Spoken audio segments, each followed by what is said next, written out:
آپ سب پر سلامتی ہوں. میں ہوں یاسر رشید اور آپ میرا ولاگ دیکھ رہے ہیں. ناظرین، چیف جسٹس قاضی فائز عیسیٰ کے آج کے یہ الفاظ کہ ہم اس قانون سے پہلے اوپر والے کو جواب دیں اور آئیں سپریم کورٹ سے نہیں اللہ کے نام سے شروع کرتے ہیں. چیف جسٹس کے آج فل کورٹ سماعت کی جسے دنیا کی تاریخ میں پہلی بار آن ایئر کیا گیا ہے پاکستان کے اندر. اس سے ایک عام شہری کے حوصلے بہت بلند ہوئے کہ ہمارے لیے اور ہمارے فیصلوں کے لیے اب بند کمروں میں نہیں بیٹھا جائے گا. ہمارے فیصلے بند کمروں میں نہیں ہوں گے. ہماری آوازیں اب صرف کورٹ کے در و دیوار ہی نہیں سنیں گے. ہماری التجائیں اب بازگشت بننے کی بجائے اب آن ریکارڈ رہیں گی اور پتہ چلے گا کس کی زبان سے کیا الفاظ نکلے اور اسی سے پاکستان بہتری کی طرف گامزن ہو سکتا ہے. لیکن ہمیں اپنے ماضی کو یاد کرنا ہے کہ ماضی میں ہم کیا تھے اور حال میں کس حال میں جی رہے ہیں. بھارت سعودی عرب اور یو اے ای پر مسلسل دباؤ ڈال رہا ہے کہ آپ پاکستانی ورکرز کو نکال دیں. یہ موجودہ صورتحال ہے. پی ٹی آئی کے دور میں آرمی چیف اور وزیر خزانہ امداد مانگنے کے لیے ابوظہبی گئے تھے. سلطان نے ان کی بات سنی تھی اور بات سن کر نہایت پتے کی بات کی تھی. اگر نہیں بھی کی تو یہ پتے کی بات ہونی چاہیے. ان کا کہنا تھا کہ ایک وقت تھا جب آپ کا ہاتھ اوپر ہوتا تھا اور ہمارا ہاتھ نیچے ہوتا تھا. ہم امداد کے لیے آپ کے پاس آتے تھے. آج ہمارا ہاتھ اوپر ہے اور آپ کا ہاتھ نیچے ہے. آپ ہمارے بھائی ہیں, ہم آپ کی مدد کر سکتے ہیں, لیکن ہمارا مشورہ یہ ہے کہ ہم اوپر یا نیچے والا ہاتھ بننے کی بجائے ایک دوسرے کے ساتھ برابری کے ساتھ ہاتھ ملاتے ہیں. آپ کسی ملک سے امداد نہ لیں. آپ جس ملک کے ساتھ بزنس کرنا چاہتے ہیں آپ اس کے ساتھ بزنس کریں. آپ اس طریقہ کار کے تحت امیر ہو جائیں گے. پاکستانی وفد نے ایک دوسرے کی طرف دیکھا اور پھر سر جھکا دیا. اگر آپ اسے مفروضے کے طور پر بھی دیکھیں تو یہ مفروضہ پاکستان کی موجودہ صورتحال کی جواب دہی کے لیے کافی ہے. دوسری مثال سعودی عرب کے موجودہ بادشاہ کنگ سلمان بن عبدالعزیز کی ہے. یہ بادشاہ بننے سے پہلے 48 سال تک ریاض کے گورنر رہے. جنرل پرویز مشرف کے دور میں پاکستان کے سفیر ایڈمرل شاہد کریم اللہ صدر کا پیغام لے کر ان کے پاس گئے تھے. شاہ سلمان نے پاکستانی سفیر سے یہ کہا تھا کہ ہم پاکستان کو اپنا بھائی سمجھتے ہیں, لہٰذا ہم ہر مشکل وقت میں آپ کے ساتھ کھڑے ہوتے ہیں. لیکن یہ یاد رکھیں کہ یہ جذبہ صرف ہم تک ہے. ہمارے بچے پریکٹیکل ہیں. ہمارے بعد یہ آپ کا خیال نہیں رکھیں گے, اور اگر یہ آپ کا خیال نہیں رکھتے تو آپ کے لیے بہتر ہے کہ آپ ہماری زندگی میں ہی اپنے پاؤں پہ کھڑے ہو جائیں. فرض کر لیں یہ بھی مفروضہ ہے, اور اس مفروضے کا پیغام اگر آپ تک پہنچتا ہے تو کیا بنے. سفیر نے یہ پیغام منوئن سائفر بنا کر ایوان صدر کو بھجوایا تھا. یہ اطلاعات ہے. تیسری مثال چائنا کی. جنرل قمر جاوید باجوہ سابق آرمی چیف جو ہیں وہ 2021 میں چینی صدر شی جن پنگ سے ملاقات کے لیے بیجنگ گئے تھے. صدر شی جن پنگ نے انہیں صرف 2 مشورے دیے تھے کہ آپ ایک ہی بار یہ فیصلہ کر لیں کہ آپ کیا کرنا چاہتے ہیں, اور دوسرا یہ یاد رکھیں کہ ترقی اور لڑائی میں ترقی پہلے نمبر پر آتی ہے اور لڑائی دوسرے نمبر پر آتی ہے. آپ لوگ ترقی پر کمپرومائز نہ کریں. ترقی کریں اور ترقی کرنے کے بعد دوسروں سے لڑیں. وہ کہتے ہیں بھارت سے لڑیں لیکن پہلے ترقی کریں. انہوں نے چین کی مثال بھی دی. انہوں نے کہا کہ ہمارے بھارت کے ساتھ 70 سال سے تنازع چل رہے ہیں. ہماری تازہ بھارت سے جھڑپ بھی ہوئی ہے, مگر اس سب کے باوجود بھارت کے ساتھ ہمارا تجارتی حجم جو ہے وہ بڑھتا چلا گیا ہے, کبھی کم نہیں ہوا. ہم لڑائی کے بعد بھارت سے زیادہ تجارت کر رہے ہیں. جو زیادہ تجارت ہے وہ ہمیں بھی مضبوط کر رہی ہے, بھارت کو بھی مضبوط کر رہی ہے. آپ تھوڑی دیر کے لیے ان تمام مشوروں کو سائڈ پہ رکھ دیں جو ہمیں دیے گئے, اور ذہن میں رکھیے دہلی میں 9 اور 10 ستمبر کا G20 سربراہی اجلاس, اس کے اوپر اگر ذرا فوکس کریں. بھارت نے نہ صرف دنیا کی 20 بڑی معیشتوں میں شمولیت اختیار کی بلکہ یہ آج بڑی معیشتوں کی میزبانی بھی کر رہا تھا. دوسری حقیقت یہ ہے کہ G20 میں انڈونیشیا موجود تھا, جنوبی کوریا موجود تھا, میکسیکو موجود تھا, جنوبی افریقہ موجود تھا, ترکی موجود تھا, اور یہ 5 ملک ہمارے سامنے اس ریس میں شامل ہوئے. آپ ترکی کو 2000 کی اگر ایرا کے اندر دیکھیں اور اس کے بعد اسے 2010 اور 2023 میں دیکھیں, آپ کو زمین آسمان کا فرق دکھائی دے گا. ترکی نے کساد بازاری اور ریسیشن کے باوجود ٹھیک ٹھاک ترقی کی. جنوبی کوریا نے 1960 کی دہائی میں پاکستان سے 5 سالہ معاشی منصوبہ جو تھا وہ مستعار لیا تھا, اور اپنے 300 سائنٹسٹ ڈاکٹرز جو تھے وہ عبدالسلام صاحب کے پاس بھیجوائے تھے تاکہ یہ ڈاکٹر صاحب سے نوبل پرائز جیتنے کا طریقہ سیکھ سکیں. لیکن ہم کس جگہ پہ پہنچے اور وہ کس جگہ پہ پہنچ چکا. دوسری مثال اگر آپ انڈونیشیا لیں، ہمارا برادر اسلامی ملک ہے. اسلامی ممالک میں سب سے پہلے دہشت گردی جو تھی وہ اسی ملک کے اندر شروع ہوئی تھی. 12 اکتوبر 2002 کی اگر مثال لی جائے تو دہشت گرد اسلامی جماعت نے بالی میں 204 لوگوں کو قتل کر دیا تھا، جس کے بعد انڈونیشیا کی جو سیاحتی انڈسٹری تھی جو عروج پا رہی تھی وہ تباہ ہو کے رہ چکی تھی. لیکن صرف 20 سال بعد جب انسان ابھی ذہنی بلوغت کی عمر تک پہنچتا ہے، 2022 میں انڈونیشیا نے G20 کی میزبانی کی. ایک وقت تھا کہ انڈونیشیا کے سیاستدان، فوجی سربراہ اور ارب پتی بزنس مین کے بچے جو ہیں وہ تعلیم کے لیے پاکستان آتے تھے. لیکن آج وہ کہاں ہیں اور ہم کہاں ہیں؟ ہم اگر اپنا احتساب کریں تو ہم اس تنزلی کی طرف کیوں بڑھیں؟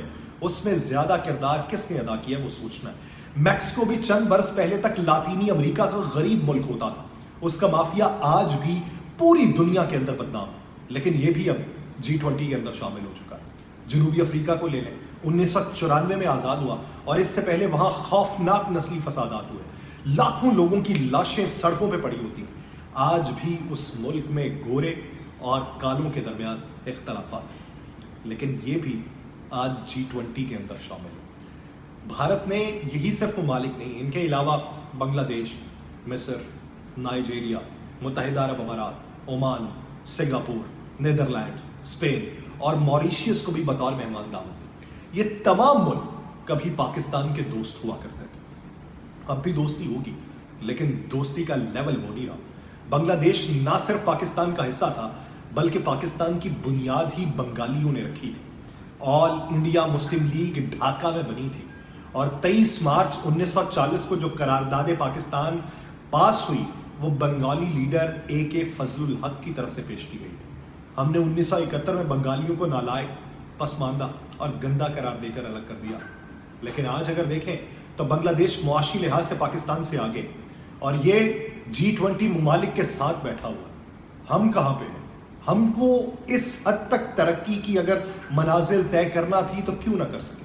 ہم نے بھٹو دور میں اسرائیل کے خلاف جنگ میں مصر، اردن اور شام کی مدد کی تھی. نائجیریا جیسے درجن بھر افریقی ملک جو تھے وہ پاکستان سے ٹیکنالوجی سیکھا کرتے تھے. نائجیریا کے فوجی آفیسر پاکستانی اکیڈمیز میں تربیت حاصل کیا کرتے تھے. متحدہ عرب امارات کی بات کریں تو متحدہ عرب امارات نے سٹارٹ ہی پاکستان سے لیا تھا. ایمریٹس ایئر لائن کا مخفف جو آج بھی EK اور ایمریٹس سے لیا گیا اور K کراچی سے لیا گیا تھا. دنیا کی یہ بڑی ایئر لائن کراچی سے سٹارٹ ہوئی تھی اور ہم نے اسے جہاز بھی دیا تھا. لیکن ہمارے ابھی کے جہاز دیکھ لیں اور ابھی کا عملہ دیکھ لیں. ہم تیل ڈلوانے کے لیے بھی NOC لیتے ہیں. UAE کے تمام صحرا پاکستانی ہنر مندوں نے آباد کیے، لیکن آج یہ کہاں ہے اور ہم کہاں ہیں؟ عمان ہمارا دوست تھا، آج بھی عمان کے اندر 2.5 لاکھ پاکستانی کام کرتے ہیں. لیکن عمان کہاں پہ ہے اور ہم کہاں پہ؟ ایک وقت تھا کہ سلطان قابوس جو تھے وہ پاکستان آتے تھے تو انہیں کراچی کا ڈیپٹی کمشنر ریسیو کرتا تھا. اس سے بڑے عہدے کا شخص ریسیو نہیں کرتا تھا اور ان کی صدر سے ملاقات کے لیے سفیر کو ٹھیک ٹھاک پاپڑ بیلنے پڑتے تھے. سنگاپور نے بھی پاکستان سے ترقی کا سفر شروع کیا تھا اور سنگاپور ایئر لائن جو ہے یا پھر سنگاپور پورٹ جو ہے یہ پاکستانیوں نے بنائے. اور ایک وقت وہ تھا کہ جب لی کیان یو نے پاکستان کے سب سے زیادہ دورے کیے تھے اور یہ پاکستان کے تمام بڑے شہر جن میں آپ جتنے بھی بڑے شہر لے لیں اور مشہور لوگ جو تھے وہ ان کو جانتے تھے. لیکن اس وقت کی صورتحال ہم کس طرف ہیں؟ معیشت کس حد تک تباہی کا شکار ہوئی ہے؟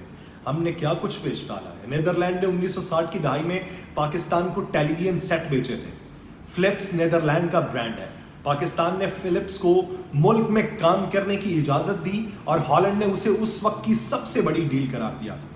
اسپین یورپ کا واحد ملک تھا جو ہر قسم کے پاکستانی کو امیگریشن بھی دے دیتا تھا اور کام کی اجازت بھی دے دیتا تھا. آج بھی یہ ماضی کے اندر اگر ہوا تو آج بھی اسپین کے اندر لاکھوں پاکستانی آباد ہیں. مونس الہی بھی ان میں شامل جو چودھری پرویز الہی صاحب کے صاحبزادے ہیں. اگر پیچھے رہ جاتا ہے تو موریشیس رہ جاتا ہے تو ہم نے آج تک اسے دوستی کے قابل ہی نہیں سمجھا. لیکن یہ تمام ملک اس وقت G20 کے سربراہوں کے ساتھ بیٹھے ہیں، بڑے دماغ بیٹھے ہیں اور مستقبل کی حکمت عملی کو طے کر رہے ہیں. اور ہم دور بیٹھ کر انہیں حیرت سے دیکھ رہے ہیں۔ ہم اب سعودی عرب کی طرف آتے ہیں۔ دنیا نے ہمیشہ ان دونوں ممالک کو اکٹھا دیکھا۔ 1989 میں خانہ کعبہ پر جب حملہ ہوا تو صرف پاکستانی فوج کو طلب کیا گیا اور یہ تاریخ کے اندر موجود ہے۔ یمن کی اگر بات کریں تو یمن میں حوثی باغیوں کے ایشو پر بھی پاکستان نے سعودی عرب کی مدد کی تھی۔ ایٹمی دھماکوں کے بعد پاکستان پہ اقتصادی پابندیاں لگی اور اس وقت سعودی عرب دنیا کا واحد ملک تھا جس نے کھل کے ہمارا ساتھ دیا۔ لیکن اب کس طریقے سے کون کھل کے ساتھ دے گا؟ کتنی بار ہاتھ کو اس طرح اٹھائیں گے؟ ہمیں مفت پیٹرول تک دیا گیا۔ آج بھی پاکستان کے 20 لاکھ ورکرز جو ہیں وہ عرب ممالک کے اندر ملازمتیں کر رہے ہیں اور ان کی رقوم سے ملک چل رہا ہے۔ لیکن ہم ملک کو نہیں چلانا چاہ رہے، ہم بہتری کے اقدامات نہیں کرنا چاہ رہے۔ بھارت سعودی عرب اور UAE پہ مسلسل دباؤ ڈال رہا ہے کہ آپ پاکستانی ورکرز کو نکال دیں، ہم آپ کو سستے اور زیادہ ہنرمند افراد دیں گے، مگر عرب یہ پیشکش قبول نہیں کر پا رہے۔ لیکن سوال یہاں پر یہ ہے کہ عرب ممالک جو ہیں وہ کب تک انکار کرتے رہیں گے؟ ہمیں ماننا ہوگا کہ دنیا بدل چکی ہے، دنیا کے نظریات بدل چکے ہیں، دنیا کے گول تبدیل ہو چکے ہیں۔ عرب ممالک میں نئی نسل اقتدار اور بزنس میں آ چکی ہے اور یہ نسل بھائی چارے کی بجائے کاروبار کو اہمیت دیتی ہے، اور ہمارا دماغ کاروبار والا نہیں ہے۔ UAE میں حکومت نے انویسٹمنٹ کمپنی بنا رکھی ہے اور یہ کمپنی $500 بلین کی مالک ہیں۔ ہم ایک بلین ڈالر کے لیے دنیا کے سامنے ہاتھ پھیلا رہے ہیں، اور یہ جو کمپنی ہے اس کے کارندے پوری دنیا میں کاروباری مواقع تلاش کر رہے ہیں۔ یہ ایسے ملازمین کو سال بعد نکال دیتے ہیں جو کمپنی کے پیسے انویسٹ نہیں کرتے۔ لہٰذا ان حالات میں عربوں کو پاکستان میں کیا دلچسپی ہوگی؟ کیا صرف شکار کے لیے آئیں گے، کچھ دن یہاں پہ رہیں گے، واپس چلے جائیں گے؟ ہم مانیں یا نہ مانیں، مگر یہ اس وقت حقیقت بن چکی ہے کہ ہم دنیا اور اپنے دوستوں کی نظروں میں اس قدر بے وقت ہو چکے ہیں کہ ہم نے سعودی ولی عہد کو بھارت جاتے وقت چند گھنٹے پاکستان میں گزارنے کی دعوت دی تھی، مگر ولی عہد تیار نہیں ہوئے اور ہمیں یہ بتایا گیا کہ شیڈول کے اندر موجود نہیں تھا۔ لیکن دوسری جانب کانفرنس 10 ستمبر کو ختم ہوئی، مگر ولی عہد 11 ستمبر کی رات تک بھارت میں رہے۔ یہ کانفرنس کے بعد بھی بھارتی تاجروں سے ملاقاتیں کرتے رہے، صنعت کاروں سے ملاقاتیں کرتے رہے، ان سے سوال و جواب کرتے رہے، ان سے نظریات جانتے رہے۔ کیوں؟ کیونکہ انہیں بھارت میں بزنس کے مواقع نظر آ رہے ہیں۔ بھارت اور سعودی عرب کے درمیان اس وقت $5 کھرب کی تجارت ہے، ارب ڈالر کی نہیں، $5 کھرب کی۔ جبکہ ہم جب بھی سعودی عرب جاتے ہیں پیسے مانگنے جاتے ہیں، ہم ان سے تجارت کرنے جاتے ہی نہیں۔ یہ لوگ پھر ہماری عزت کیوں کریں گے؟ یہ پاکستان کیوں آئیں گے؟ ہماری باتوں کو کیوں سنیں گے؟ ہمارے آپشنز پہ کیوں غور کریں؟ ہمارے پاس اگر اب صرف آپشن بچے ہیں تو وہ 2 بچے کہ ہم ضلالت کے اس گھڑے میں گرے رہیں اور گل سڑ کے ختم ہو جائیں، یا پھر ہم غیرت کھائیں اور ایک بار، جی ہاں آخری بار اٹھ کے اس ملک کی سمت کو ٹھیک کر لیں اور عزت کے ساتھ زندگی گزاریں۔ چوائس صرف ہماری، لیکن ہمیں یہ یاد رکھنا ہوگا کہ ہم افغانستان سے لے کر امریکہ تک پوری دنیا کے لیے بوجھ بن چکے ہیں، اور ہم نے اگر آج اپنے آپ کو تبدیل نہ کیا، اپنے آپ کو نہ سنبھالا، تو دنیا جو ہے وہ زیادہ دیر تک ہمارا بوجھ برداشت نہیں کر پائے گی۔ ہمیں مرنے اور مٹنے کے لیے تنہا چھوڑ دیا جائے گا۔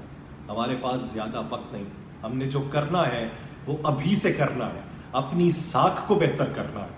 یہ قبضہ مافیا، یہ لینڈ مافیا، یہ بجلی چور، یہ ذخیرہ اندوز، یہ اسمگلنگ کرنے والے، ان سب کے خلاف کلا کما کرنا ہوگا، اور اس کا آغاز جو ہے وہ اپنی ذات سے ہو سکتا ہے۔ بصورت دیگر اقبال کا شعر ہے کہ صفائے دہر سے باطل کو مٹایا کس نے، نوئے انسان کو غلامی سے چھڑایا کس نے، میرے کعبے کو جبینوں سے بسایا کس نے، میرے قرآن کو سینوں سے لگایا کس نے، تھے تو وہ آبا تمہارے ہی، مگر تم کیا ہو ہاتھ پر ہاتھ دھرے منتظر فردا۔ مجھے دیجیے اجازت، اللہ کے بعد۔